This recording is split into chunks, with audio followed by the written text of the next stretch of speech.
mil quilos de 30 toneladas, eu tenho aproximadamente, acreditem, pessoal, 30 mil quilos é semente.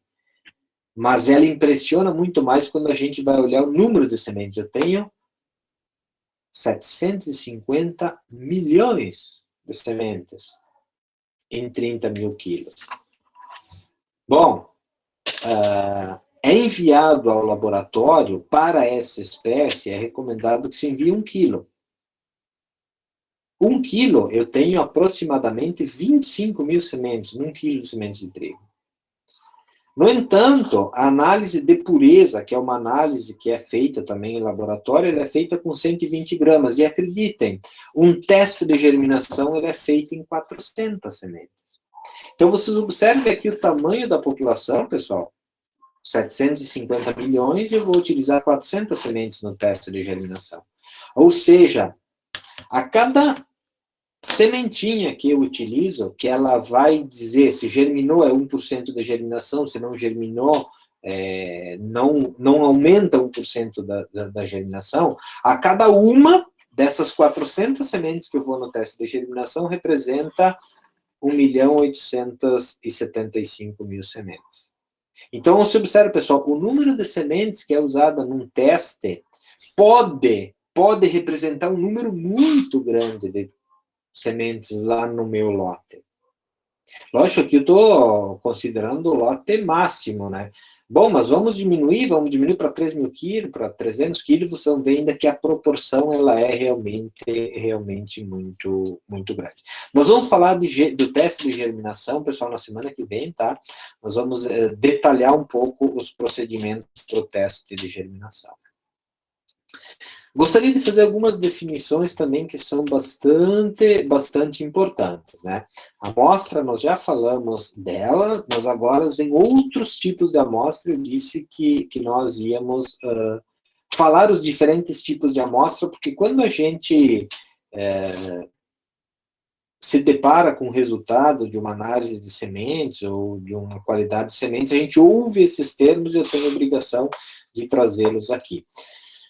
Quando a gente fala em amostra de arquivo, a gente está falando do restante de uma amostra média após a retirada das amostras de trabalho. O que significa? Quando a gente deixa uma amostra num laboratório, vamos supor que a gente está deixando uma amostra de sementes nossa num laboratório oficial de análise e eu vou deixar lá 1 quilo de sementes como amostra média.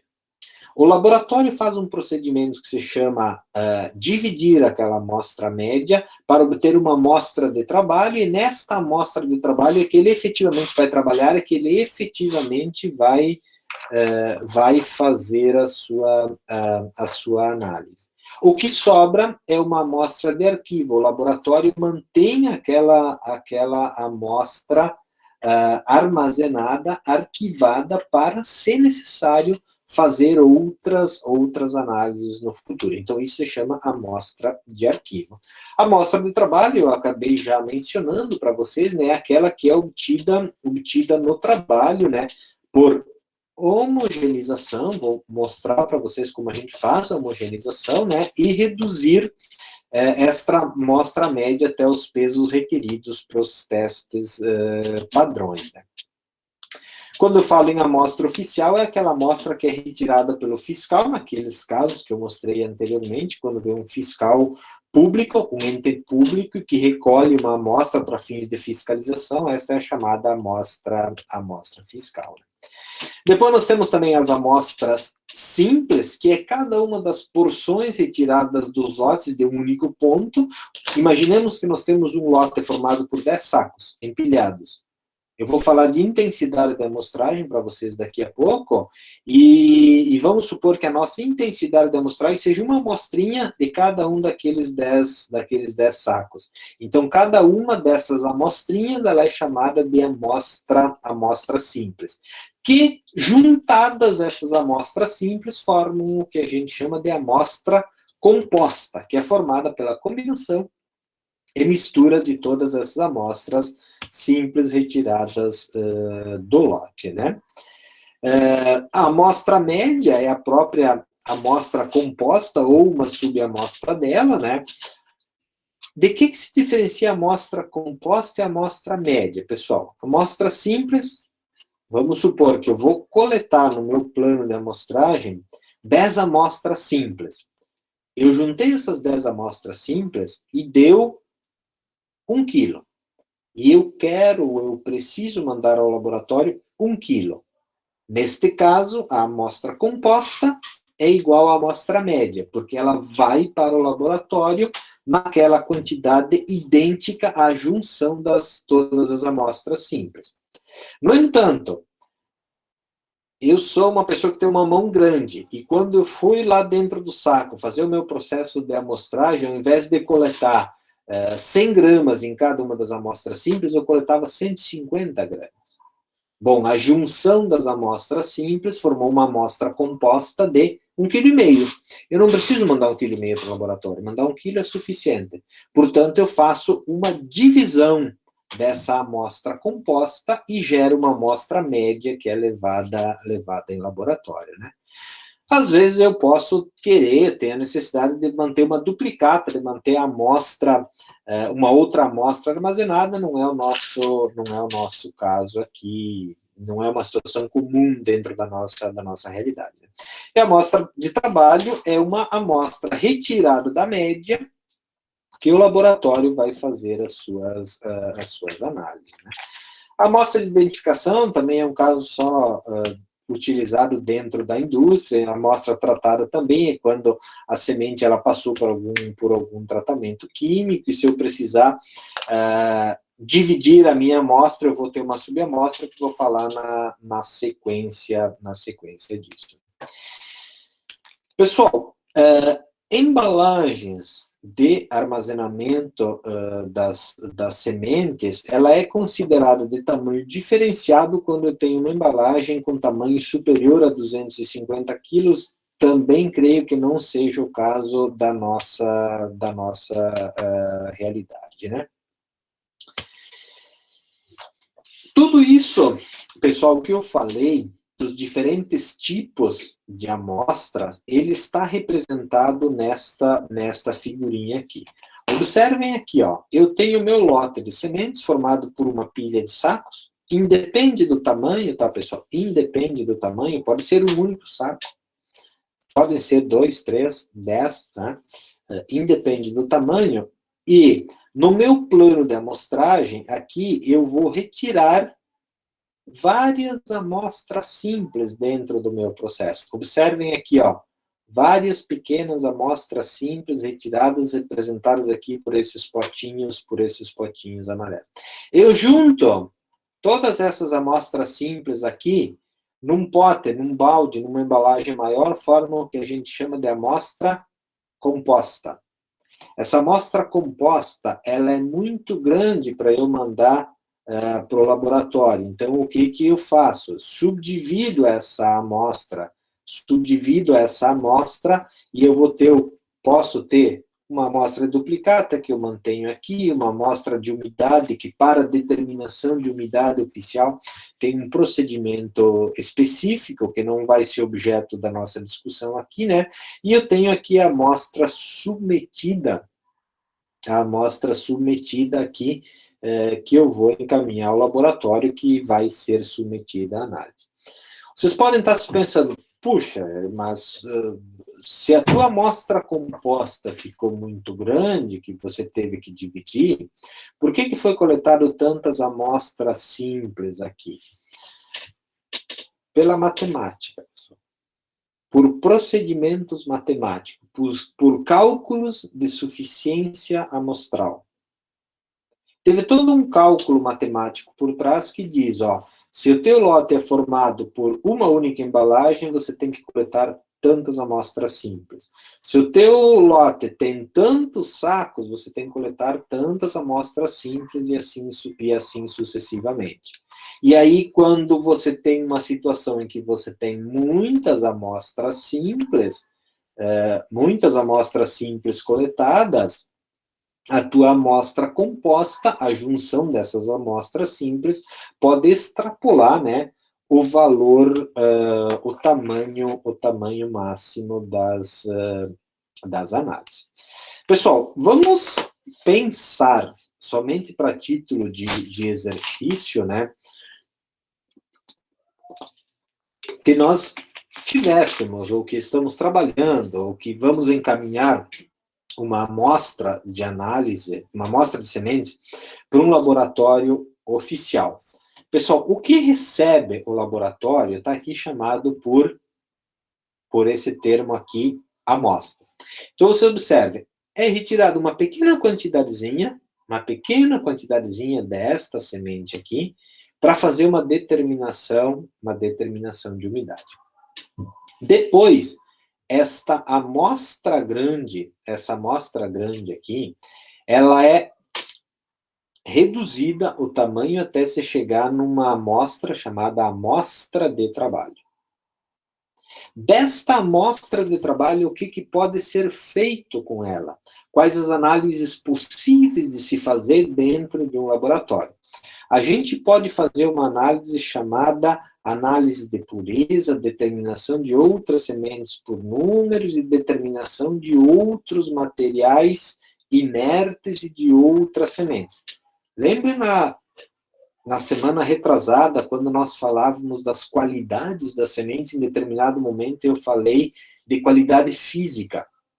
Eu vou utilizar uma determinada cultivar de feijão, carioquinha, salva pelos agricultores do município lá, de Serafina Correia, citando o meu município, e eu quero saber, puxa, nessa semente, eu tenho realmente só semente, eu tenho outras coisas, eu tenho material inerte, resto de cultura, tenho presença de outras sementes, tenho semente de milho junto, tenho semente de soja, tenho outras coisas junto. Isso é possível de se fazer dentro de um laboratório.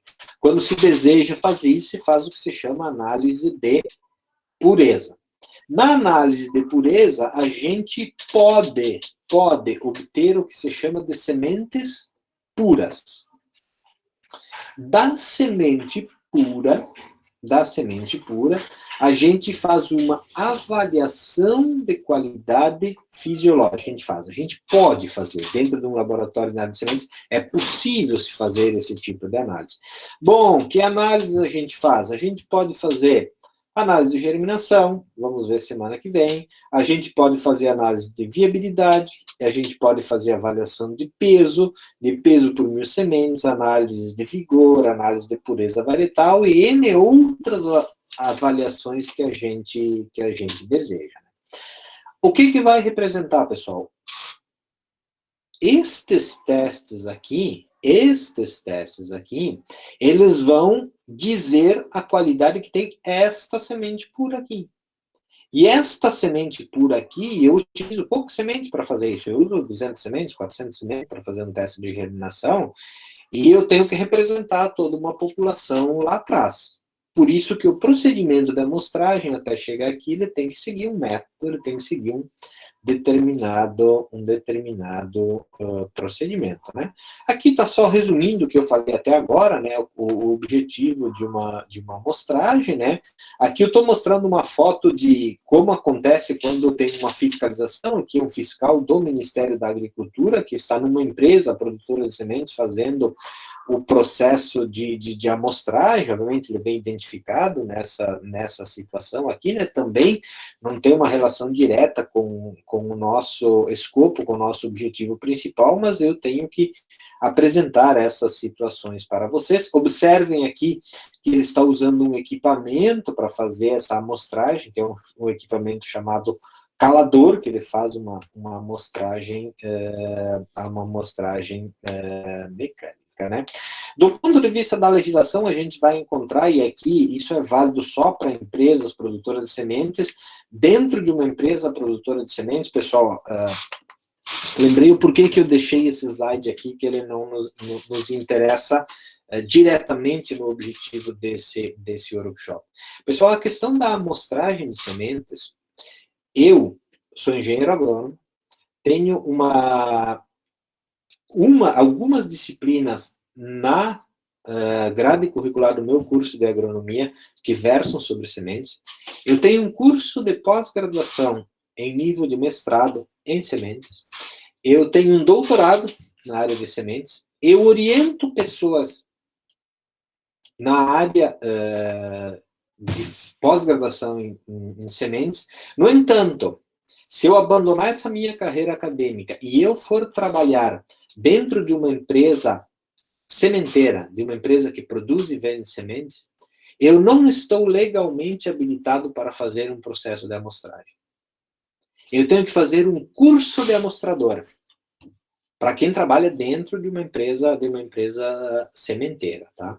Eu sei toda a técnica. Eu estou aqui apresentando ela, a gente apresenta esse nível de pós-graduação. Mas a legislação, e aí não é uma crítica, é só uma constatação, a legislação existe. Para quem faz a produção, comercialização e venda, é necessário um curso de amostrador ministrado por uma instituição credenciada no Ministério da Agricultura, né?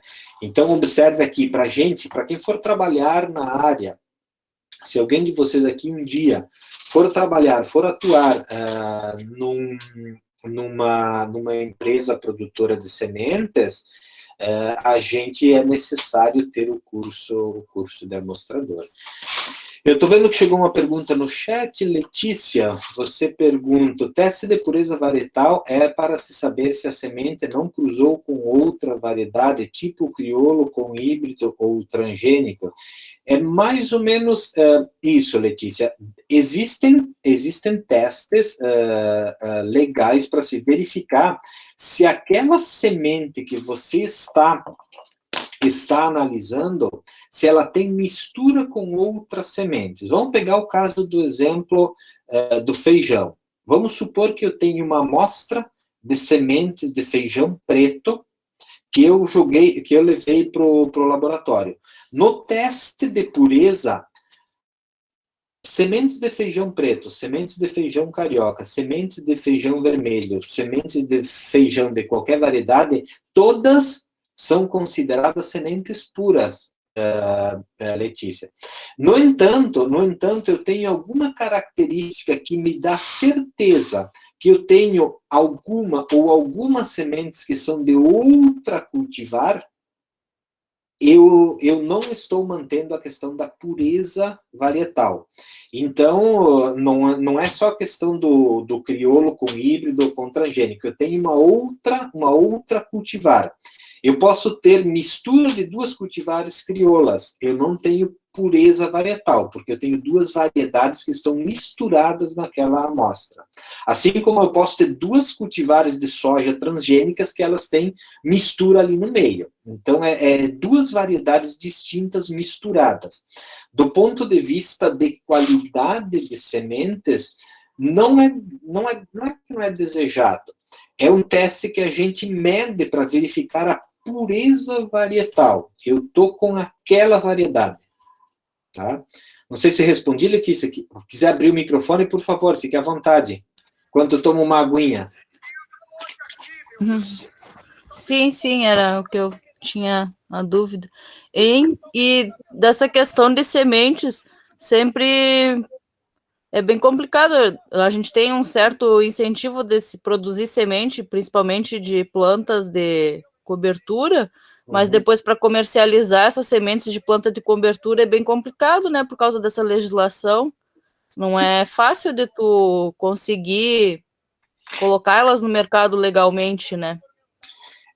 Na verdade, assim, Letícia, eu entendo, eu estou procurando, assim, te dar uma resposta olhando os dois lados. A questão de comércio de sementes sem um regramento legal, ela é uma questão de problemas sanitários muito graves. Por exemplo, você sabe, a grande maioria sabe, que conhece aqui no Rio Grande do Sul, um problema que se tem com capim-anônimo. Era grossis plana aí que invadia os campos nativos, né? O que aconteceu? Foi feita uma importação de feno e a partir disso ali se disseminou pelos campos todos, né? Então, isso veio da África, veio para cá.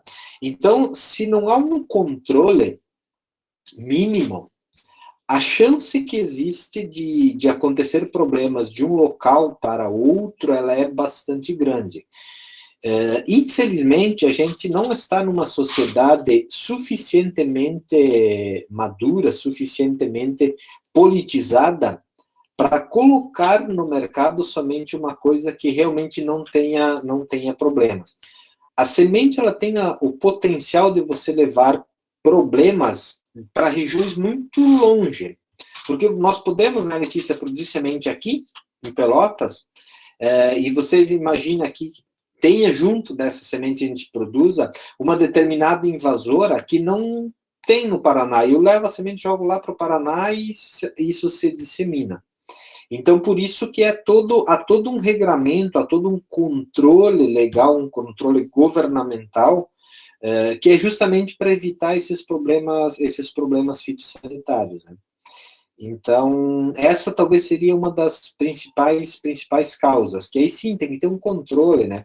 E eu vou dar um outro exemplo para vocês. Durante algum tempo, eu representei a Universidade Federal de Pelotas num órgão aqui no estado do Rio Grande do Sul, que chama Comissão de Sementes em Mudas. Tá? É um órgão deliberativo, em que se discute encaminhamentos legais, e enfim, é bacana, se aprende muito nessa situação. E estava presente um representante de uma empresa produtora de sementes de hortaliças. Vocês sabem que sementes de hortaliça, elas são comercializadas em distintas embalagens, inclusive em embalagens envelope, que tem dentro 1 grama, meia grama de sementes. Né? E esta empresa estava comercializando essas sementes para uma rede varejista de supermercados do estado de Minas Gerais, que tinha mais de 300 lojas nas suas filiais. Eles não conseguiram comercializar nesse local, porque eles precisavam de um código RENASEM, que é um registro lá no Ministério da Agricultura, para comercializar sementes em 300 lojas. Mas era um incipiente, era muito pequena a quantidade que era comercializada. Né? Então, infelizmente, tem alguns aspectos da legislação que realmente são bastante complexos. Na prática, sim, tem algumas possibilidades que a lei permite, né? E nós estamos numa fase aí de aprimoramento dessa legislação. Nós temos o decreto novo que foi publicado ano passado, que simplificou um pouco o processo, mas ele simplificou como decreto. E a regulamentação efetiva, ela está vindo em termos de instruções normativas, que elas estão em processo de discussão ainda. Então, realmente, assim, se você usar plantas de cobertura, produzir semente, e você for vender, algum problema de ordem legal, infelizmente, é possível de acontecer. Queres comentar algo mais, Letícia, ou alguém mais que fizer comentários, por favor, fiquem bastante à vontade.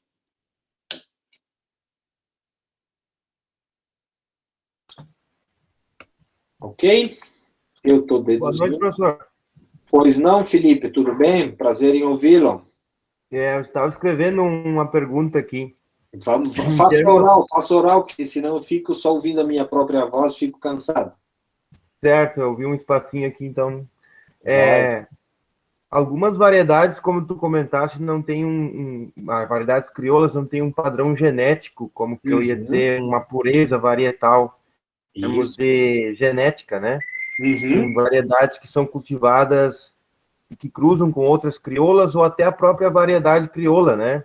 Claro. Mútua, né? E isso é um problema em termos de legislação, para se ter um padrão de sementes, uma padronização da qualidade da semente? Não, a questão das cultivares crioulas, Felipe, antes de você fechar o microfone, você está falando de onde, Felipe? Paraíso do Sul. Paraíso do Sul, joia. Assim, ó, eu te diria que nesse caso, não propriamente o problema, mas a situação, quando você acaba tendo uma mistura varietal ou uma ou até um cruzamento de duas cultivares, você acaba perdendo um pouco a identidade daquela cultivar. Você tem uma cultivar que tem uma determinada característica, e você a cultiva por ter essa característica, é isso que você busca, e quando vê, você tem metade do teu lote com outras características, né? Então, eu te diria que é mais nesse sentido, né? A legislação, ela prevê, assim, para a questão de uso próprio e troca de sementes, ela tem todo um aspecto específico para a questão das cultivares crioulas, né? Mas, sim, a manutenção da pureza varietal, mesmo dessas cultivares, é algo que eu entendo que poderia ser melhor trabalhado dentro das comunidades que produzem esse tipo de material, esse tipo de sementes, que é justamente para, entre aspas, você preservar, você manter aquela cultivar com aquelas características, né? Nós não temos tempo aqui de abordar e de discutir esses aspectos, né? Mas lá no campo existe todo um procedimento, toda uma normatização que deve ser levado em consideração, principalmente do ponto de vista de isolamento, né? De distância de cultivo de uma lavoura para outra, isolamento do ponto de vista temporal também, semear antes uma e antes outra, né? Mas essas coisas todas, sim, elas podem ser identificadas aqui, né? Dentro desse aspecto aqui de pureza varietal. Para isso, obviamente, o analista precisa conhecer aquela cultivar e precisa ter uma caracterização, né? Daquele material. Por exemplo, feijão preto. É fácil de tu ver se tem feijão preto, feijão de uma outra cor junto. É fácil de ver. Bom, mas dentro dos pretos também tem variações. Bom, aí já fica mais difícil ver esta variação que existe, né? Tu pega nos milhos, aí já é um pouquinho mais difícil para ver eventuais misturas, né? Ok, pessoal? Mais comentários? Estou gostando. É bem assim que acontece. No primeiro encontro, a gente tem poucas perguntas. No segundo, o pessoal começa a se sentir mais à vontade. Fiquem bastante à vontade para fazer questionamentos, pessoal. Ok? Vou seguindo aqui até o ponto que interessa. Muito bem, pessoal. Então, no processo de amostragem, então, de novo, aquele nosso esqueminha, né? Diferentes amostras simples, juntadas, formam uma amostra composta. A amostra composta, ela é subdividida em amostras médias, né? Essa amostra média vai para o laboratório. Do laboratório, você faz uma amostra de trabalho, pode-se fazer uma avaliação oficial de umidade, avaliações de purezas, né? Germinação, avaliações de qualidade e outras análises, né? E aí, aquele cálculo que eu mostrei anteriormente para vocês, né? Vamos imaginar de novo um lote de trigo, lote máximo, 25 mil quilos, né? Você tem um determinado número de amostras simples que são coletadas, forma-se uma amostra composta, uma amostra média, faz a pureza só em 120 gramas, né? E faz a análise de germinação aqui em 400 sementes que expressam, né, o potencial de germinação em todas as sementes. Bom, coisas que são interessantes, que são possíveis de fazer, que ajudam dentro de um processo de amostragem. Quando a gente vai fazer um processo de amostragem, é a gente buscar identificar alguns padrões, algumas informações que a gente pode coletar. Então, aqui tem uma ficha, né, um chamado checklist, que a gente pode fazer, né? O lote cedeu o tamanho máximo do lote, o lote de sementes está separado de outras sementes e grãos, o tipo de recipiente é o mesmo para todo o lote, ou tem embalagens diferentes, dentro do mesmo lote, as embalagens estão lacradas, estão abertas, essas informações, elas ajudam. Se elas forem anotadas, elas ajudam no procedimento de avaliação das análises. Bom, eu falei, tem cursos específicos para amostradores de sementes, né? Todo esse checklist que eu apresentei aqui, no material aí que eu compartilhei aí com a Lilian, não sei se você conseguiu, Lilian, salvar no WhatsApp que eu mandei, tudo isso aqui tá, senão eu encaminho, professora Janaína, para você, para compartilhar para todo o pessoal, né? Com maior detalhamento aí nesse checklist de coisas que podem ser feitas, né? E assim, a situação de a gente ter que fazer várias amostras simples dentro de um lote de sementes, ele foi representado aqui por essa mistura desses dois feijões aqui, um feijão vermelho e um feijão amendoim, que mostra diferentes situações, né? Nem sempre a gente tem uma situação como esta daqui do lote A. Dentro do lote A, nessa situação apresentada aqui, à esquerda, o que eu tenho? Eu tenho um lote chamado homogêneo. Mas, às vezes, eu posso ter um lote heterogêneo. Por quê? Porque nós temos duas coisas bem distintas aqui.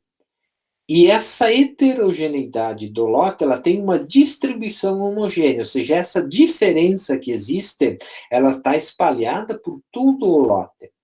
Mas eu posso ter uma outra situação, como que é o caso aqui do lote C, em que eu tenho um lote heterogêneo, tenho claramente dois materiais distintos, mas ele tem distribuição homogênea, heterogênea também. Ou seja, aqui nessa parte de cima eu tenho os feijões vermelhos, aqui eu tenho os feijões amendoim, rajado, amarelado. E, por fim, eu tenho o lote que são chamados desuniformes. Observe aqui que eu tenho impureza e eu tenho coisas distintas. Imagina se eu pego só um punhadinho só dessa semente e eu deixo de levar em consideração todas essas situações que tem aqui. Observe da mesma forma aqui, se eu tenho essa mistura aqui, eu coleto a amostra só aqui. Eu não vou estar representando o que esse lote tem, né? Esse aqui não nos interessa agora. Amostra simples, eu já fiz a identificação, e agora eu chego num ponto que ele é bastante importante. Pessoal, se vocês observarem aqui nesse segundo parágrafo, eu estou chamando aqui as regras da ISTA. ISTA é uma instituição internacional que chama International Seed Testing Association, ou seja, é um órgão internacional que regulamenta, que orienta os procedimentos para análise de sementes. Este órgão, essa instituição, ela estabelece procedimentos de amostragem em 3 situações diferentes, dependendo do tipo de embalagem que eu tenho. O meu lote está condicionado em embalagens de até 5 quilos, é uma situação. Ele está condicionado em embalagens de 15 a 100 quilos, é outra situação. Ou eu tenho embalagens, os chamados big bags, acima de 100 quilos. Isso é legislação internacional. O Brasil não é signatário dessas regras internacionais, o Brasil tem uma legislação própria do ponto de vista sementeiro, e a separação do tamanho da embalagem ela é diferenciada. No Brasil é considerado até 100 quilos, considerado um tipo de embalagem, e embalagens superiores a 100 quilos é outro tipo de embalagem. Na nossa situação, na nossa realidade, nós muito raramente vamos ter situações em que em uma única embalagem nós temos mais de 100 quilos. Até pode ser, né? Mas creio que não seja a época. Professor, obrigado por se disponibilizar e a compartilhar o material. Eu vou encaminhar, acho que para o seu e-mail, para você fazer chegar a todo o pessoal. E aí, pessoal, toda essa balela, esse blá, blá, blá que eu fiz até agora, se resume nessa tabela que está aqui. Na primeira coluna, número de recipientes. Vamos supor que o nosso lote é formado por 1 a 4 recipientes, 1 a 4 sacos. Neste caso, vamos supor, tenho 4 sacos. A minha embalagem lá tem 4 sacos de 40 quilos, 4 sacos de 50 quilos de amostra. Neste caso, eu tenho que tirar no mínimo, 12 amostras simples. Por quê? Porque são 3 amostras simples para cada recipiente. Vamos de novo. Uma situação que pode ser bastante comum. Eu tenho 1 a 4 embalagens, 1 a 4 embalagens no meu lote, eu tenho que tirar 3 amostras simples de cada um desses recipientes. Bom, o meu lote é maior, ele tem de 5 a 4... de 5 a 4, não, esse número aqui tá mal, perdão.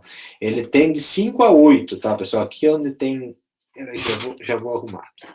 Senão vai ficar com dúvida aqui. 5 a 8, agora sim.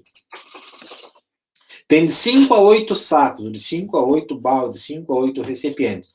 Nesse caso, eu tenho que tirar 2 amostras simples para cada recipiente. E aí, há uma normatização até numa situação em que eu tenho, por exemplo, 60 ou mais recipientes. Então, vamos supor aí, eu tenho 60 sacos de sementes que eu quero fazer um procedimento de amostragem. Desses 60 sacos, o que eu tenho que retirar? Eu tenho que retirar no mínimo 30 amostras simples. Ou seja, a cada 2 sacos eu vou tirar uma amostra simples. Isso é o que se chama de intensidade de amostras em recipientes de até 100 gramas. Pessoal, em fiscalização, eu tive um orientado que é fiscal da Secretaria da Agricultura do Estado de Santa Catarina, e ele disse que teve numa determinada situação em que ele teve que fazer uma amostragem de semente de tomate híbrida importada, e que eram 6 embalagens, e a semente de tomate híbrida, quem já comprou sabe que é uma fortuna, é preço mais caro que o ouro. Não sei como chega a ser tão caro, acho que é quase $1 cada semente, R$1 cada semente. E vocês imaginem, assim, o valor que tem você ter que calar todas essas embalagens. Mas, enfim, é este o procedimento se a gente quiser garantir a questão de homogeneidade. Né? Obviamente, tem que se fazer a seleção, né, aleatória dentro da amostragem. Né? E na metodologia de amostragem, pessoal, existem diferentes equipamentos que podem ser feitos. Aqui eu estou trazendo um cenário da indústria sementeira aí, que tem esses equipamentos chamados caladores para fazer a amostragem. Os caladores, eles podem ser chamados do tipo duplo, que são esses aqui de cima. Por que eles são duplos? Eles é como se fossem 2 canos, um dentro do outro, tá? E que observe aqui que tem várias canaletas, e a de dentro gira, então eu introduzo o calador fechado, abro ele lá dentro da embalagem, essas sementes, elas são preenchidas aqui dentro por sementes da amostra, e eu retiro, né? E também aqui tem o calador do tipo simples, que você observa que tem só uma única abertura aqui na parte da frente, né? Então eu introduzo esse calador dentro do saco, com o orifício virado para baixo, e lá dentro eu viro para cima, e isso faz com que a semente entre dentro do calador, né? Um pouco de detalhamento sobre os caladores, assim, não creio que seja muito da nossa realidade, por isso que eu vou passar bastante rápido, né? Aqui a gente consegue ver como as diferentes amostras simples, né, são retiradas dentro desse calador duplo. Cuidado que tem que ter no manuseio é a questão de introduzir ele dentro do nosso recipiente de uma forma fechada, porque se a gente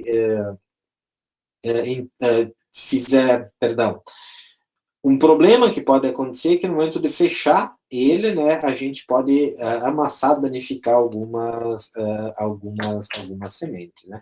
Tem na bibliografia, pessoal, é uma bibliografia pública, dentro das regras da análise de semente, pública e gratuita, tem toda a orientação técnica do procedimento, desde o ângulo de inserção desses caladores, girar 180 graus e tirar numa velocidade decrescente, né? Observa que são materiais bem específicos para esse fim, né? Até não é muito caro o calador, né? Mas tem que ter uso para isso, não vale a pena sair comprando, né, um calador se a gente não utiliza. Tem algumas situações que tem esses caladores chamado fura-saco ou ladrão, em que ele é aberto em toda a extremidade, isso não é recomendado porque a amostragem não é eficiente, porque acaba drenando somente sementes localizadas na margem da nossa embalagem. E aí tem a situação que eu acredito que seja mais propícia, mais indicada para a nossa situação, aqui dentro do nosso universo de público-alvo, que está aqui presente no dia de hoje, que é a amostragem manual. A amostragem manual, ela é descrita principalmente para espécies consideradas palhentas, algumas forrageiras, que os equipamentos que eu apresentei até o presente momento, eles não têm a capacidade de fazer essa amostragem de uma forma eficiente. Então, existe o processo manual. Mas, na falta de um calador, a gente pode fazer o processo de amostragem manual de uma forma muito, muito eficiente. O que a gente tem que ter cuidado? A intensidade de amostra que eu apresentei anteriormente. Se o nosso lote é formado por 4 recipientes, por 4 sacos, eu tenho que meter lá, fazer o processo de amostragem manual, garantindo no mínimo 3 amostras simples para cada uma dessas embalagens. Então, observe o que o amostrador está fazendo aqui. Tem um saco, né? Na próxima foto aqui, a gente consegue observar melhor essa sequência aqui. Observe o que está acontecendo aqui, ó.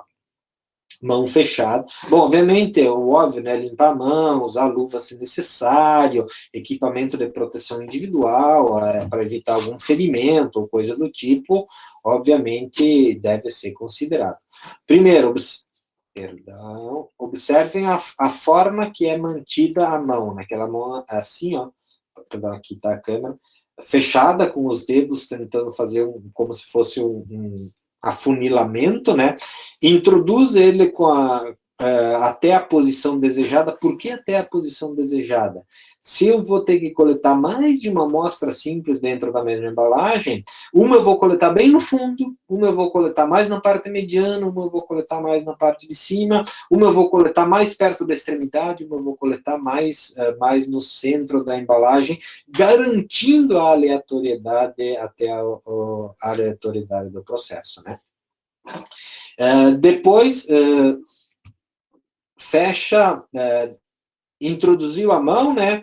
Abriu, fechou a mão e puxa a mão para fora, mantendo o punhado coletado na mão e joga dentro do recipiente, né? Até a todas as amostras simples que a gente deseja. Importante, pessoal, importante, homogeneizar a massa de semente agitando seu saco antes da amostragem. Antes de eu fazer esse procedimento aqui, às vezes eu posso até pegar 2 pessoas, tá? Aqui é um saco, pode ser um balde, pode ser qualquer coisa. A gente tem que sacudir, a gente tem que homogeneizar essa amostra antes de fazer o processo de amostragem manual. Então, observe que tem todos uns cuidados que são recomendados do ponto de vista técnico, né, para fazer esse processo de amostragem, né. Como vantagem, né, a gente não precisa nenhum equipamento, é só conhecer essa técnica aí de procedimento de amostragem manual. Bom, aqui também, se a gente quiser anotar a embalagem para encaminhar o laboratório e tal, né? E eu quero aproveitar esses últimos 10 a 15 minutos para fazer o que a gente chama aqui de obtenção da amostra média.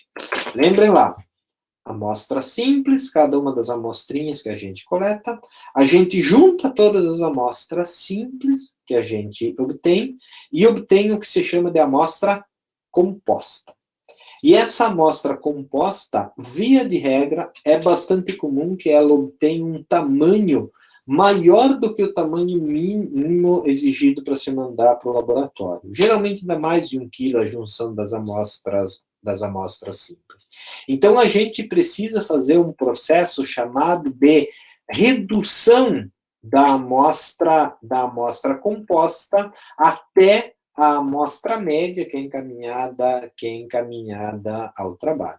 Então, vamos lá, vamos observar. Estamos fazendo uma amostragem manual, eu fui lá, coletei, na nossa situação hipotética, vou precisar de 12 amostras simples, joguei tudo dentro de um balde, vou pesar aquele balde de 1,5 kg. Tenho que mandar para o laboratório só 1 quilo. O que eu faço? Separo meio quilo? Como separar? É um processo qualquer? Pego só coisa? Não. Tem técnica para isso também. Tem um procedimento metodológico recomendado para a gente fazer esse procedimento. Então, a gente deve homogeneizar essa amostra. Eu coletei várias amostras simples, misturei, e agora essa amostra composta eu preciso homogeneizar. Eu preciso misturar ela e fazer um processo de divisão. Para isso, existem alguns equipamentos. Aí você diz, puxa, Géry, tu de novo com essa frescura aí de, tu precisa de equipamento. Não, existem equipamentos e existem procedimentos para se fazer de forma manual também. Eu vou mostrar rapidamente as duas situações. Nos métodos mecânicos, nos métodos que usam equipamentos, via de regra, eles usam 3 diferentes divisores. Os chamados divisores cônicos, divisor de solo e divisor centrífugo. Esse aqui, ele é o chamado divisor cônico. Vocês observem aqui que ele tem um cone, né? Ele tem um cone invertido. Então, observe aqui o que está acontecendo. Tá vendo esse camarada aqui? Ele está coletando as amostras simples, né? Jogando tudo dentro desse balde. Aqui dentro nós temos a amostra composta, que, via de regra, ela tem um tamanho maior do que o que a gente deseja mandar para o laboratório. O que esse camarada está fazendo aqui, esse amostrador está fazendo? Ele está pegando essa amostra composta, que estava aqui dentro desse balde, está jogando nesse divisor, que cai aqui sobre um cone invertido, e vocês observem aqui que na saída tem duas saídas. Então, ele dividiu a amostra, de uma forma aleatória. Ele não tendenciou a pegar esta ou aquela, jogou no divisor e o divisor fez o seu trabalho de divisão, né? Então, esse aqui é o divisor cônico, esse aqui são chamados divisores de solo, que tem em todo e qualquer laboratório de solo. Ele tem várias canaletas aqui, cada uma joga para um lado, né? E aqui tem o divisor centrífugo, que ele gira, né? Ele é ligado na luz, ele faz um processo de girar, e ele faz com que a semente caia metade para cada lado. Eu tenho mais um conjunto de fotos, todos que mostram aqui o tipo de divisor de solos, né? Como é que ele faz o procedimento, né? E aqui o colega lá da Universidade de Santa Maria nos compartilhou essa foto. No caso aqui era semente de arroz, né? Então, observem aqui, ele tem uma tulha, uma bandeja, que ele jogou a semente aqui dentro, e ela foi metade para cada lado. Ele está aqui fazendo um processo chamado processo de homogeneização. Como é que funciona? A amostra composta chegou, ele jogou ela aqui em cima, saiu metade para cada lado.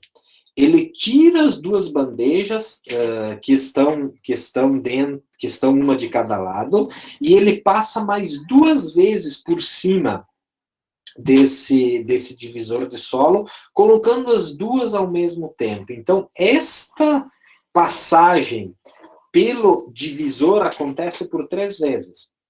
Uma primeira vez com a semente toda junto, depois as 2 metades abastecidas ao mesmo tempo. Observem cuidados que eu estou tendo para fazer a divisão e garantir a aleatoriedade do processo. Então, tudo isso, nesses equipamentos, ele é feito com cada um desses equipamentos, ele pode ser feito, né? E eu vou compartilhar essas imagens para você, mostrando o manuseio, né? Esse cálculo, pessoal, é bastante interessante, porque dentro da análise de pureza, um dos tipos de análises que é possível de se fazer dentro da análise de sementes, ele deve ser feito numa determinada quantidade de sementes. No caso de soja, no caso de trigo, a análise de pureza deve ser feita em 120 gramas. Então, vamos supor assim, o laboratório recebeu 1.000 gramas de sementes. Como é que ele vai retirar 120 gramas? Eu vou a minha amostra, vou colocar na balança até chegar em 120 gramas? Não, não pode ser assim. A metodologia não recomenda que seja dessa forma. O que ela recomenda? Homogeneiza, passa no divisor de amostra, né? Se o divisor ele é perfeito, ou chegando próximo da perfeição, o que vai acontecer? 500 gramas para um lado, 500 gramas para o outro. 500 gramas ainda é demais. Então, deixei essas 500 gramas de fora, passei de novo no divisor, 250 gramas para cada lado. 250 gramas ainda é muito comparado com os 120 que eu preciso. O que eu faço? Passo as 250 e eu cheguei em 125 gramas. Mas a encrenca da norma diz que eu tenho que fazer com 120 gramas e não com 125 gramas e prevê só uma margem de 2,5%, 3% a mais. Está fora, 125 gramas não serve. Então, o que eu tenho que fazer? Passo a 125 gramas no divisor, eu tenho que tirar 5 gramas daqui, mas não é simplesmente tirar 5 gramas, é chato, mas é assim que o procedimento metodológico recomenda. Dos 125 gramas, dividir em 62,5. 62,5 é pouco. Então, dessas 62,5, eu passo no divisor, sobrou 31,25. Somei com 62, foi pouco. E ainda eu vou fazendo divisões sucessivas, e vou somando todas essas gramaturas menores até que eu cheguei aqui a 121,0505 gramas. Isso aqui está dentro da tolerância, eu posso, então, fazer análise de pureza. Então, esse é um procedimento, eu estou sendo assim bem cri-cri, eu estou compartilhando com vocês bem o que a norma recomenda em termos de procedimentos para se fazer análise. Vou dividindo, fazendo divisões sucessivas até a retirada dessas 3,9 gramas. Então, eu poderia simplesmente retirar 4 gramas daqui, ficar só com 121, mas eu não estava sendo... Eu poderia, de alguma forma, estar sendo tendencioso. Então, é dessa forma que é feita. Né? Bom, mas, de novo, Géry, eu quero fazer a divisão e eu não tenho equipamento no meu laboratório, como é que eu faço? Tem método manual para fazer isso também.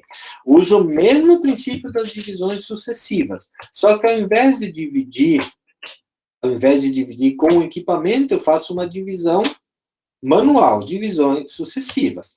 Então, vocês observem aqui nesse monte de sementes aqui, eu espalhei sobre a mesa, eu fiz uma divisão aqui em X. Eu dividi em 4 partes. Cada uma destas partes aqui, eu dividi ao meio também. Eu fiz divisões sucessivas. Observem aqui que eu passei a ter 8 montinhos. E aí, como é que eu vou escolher esses montinhos? Consegue observar, pessoal, que aqui tem umas flechinhas aqui? Então, o que eu vou fazer na divisão sucessiva? Eu seleciono esse daqui, seleciono esse daqui, esse daqui, esse daqui. Nas divisões sucessivas, né, eu vou pegando eles de forma alternada, né? Visto de outra forma, de divisões constantes aqui, não foi feita uma divisão desta forma aqui, mas radial, semelhante a um raio de bicicleta, né, em que eu vou fazendo pedaços de pizza. Imaginem cortar uma pizza, é a mesma coisa. Só que, ao invés de pegar todas as fatias de pizza uma do lado da outra, eu vou pegando de forma alternada entre elas, e com isso eu obtenho a minha divisão de amostras, né. Então, pessoal, assim, quem trabalha em laboratório, professor Janaína, você também tem laboratório, e sabe que o procedimento metodológico, ele às vezes ele é um pouco chato, né? Ele é um pouco cri-cri, mas eu realmente volto a dizer, eu preciso compartilhar com vocês, eu preciso transmitir o que é o considerado mais adequado do ponto de vista técnico, né?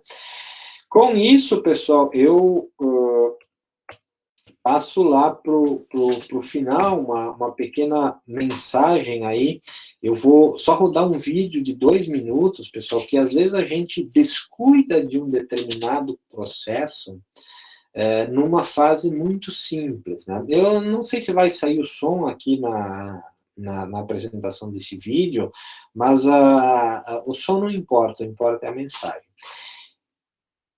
Tenho certeza que muitos de vocês assistiram a Corrida de São Silvestre, uma corrida de rua que acontece tradicionalmente em São Paulo no último dia do ano. E em 2019, nessa corrida, havia um jovem que estava na iminência de bater o recorde mundial, né? 18 anos de idade. Fazendo um esforço final, mais difícil e ele descuidou só no último minuto, né? Nem foi no último minuto, foi no último segundo, né? E o que aconteceu? Todo mundo achava que esse jovem aí da camiseta colorida, azul e vermelho, seria o que iria bater o recorde mundial, né? Mas o que acontece? Ele descuidou e o rapaz passou na frente dele, né? Trabalhar com semente, pessoal, é uma atividade que demanda cuidado constante, né? Em todas as etapas, desde o planejamento, quando a gente seleciona uma área para destiná-la para uso como produção de semente, né? Até a efetiva utilização. Qualquer cuidado pode ser fatal, né? Coloco a palavra à disposição, pessoal, aí para comentários. Eu gosto muito de respeitar horários combinados, né? Nós combinamos aí de conversar mais ou menos 2 horas, né? São 21 horas e 4 minutos, começamos às 19 horas e 5 minutos, então estamos bem no tempo, né? Deixo uma mensagem aí: a união faz a força, né? E a desunião certamente não leva a lugar nenhum, né? Agradeço a todos aí pela atenção.